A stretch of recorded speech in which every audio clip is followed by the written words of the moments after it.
makuha ba ang income sa Star bisan dili pa ka monetize sa content monetization?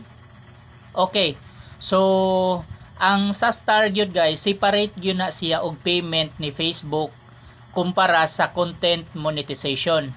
So kung naa na kay income sa Star, monetize na ka sa Star, so meaning makuha gid na nimo ang imong income sa Star.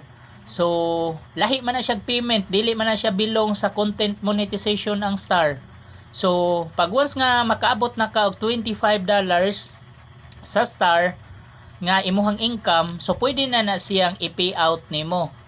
Nya kung ngari sa content monetization nakaabot na sa kaskuta nga $25, so pwede na sa nimong i-pay out ang imuhang income sa content monetization.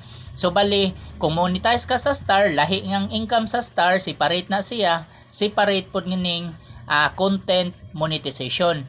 So mao na siya kuan guys, kalahian gyud sa duha. Lahi og payment ang Star, lahi og payment ang content monetization. So ayaw mo ka balaka kung dili pa mo monetize sa content monetization, as long as nga monetize na mo sa Star, pwede ra gina ninyong ma-withdraw anytime.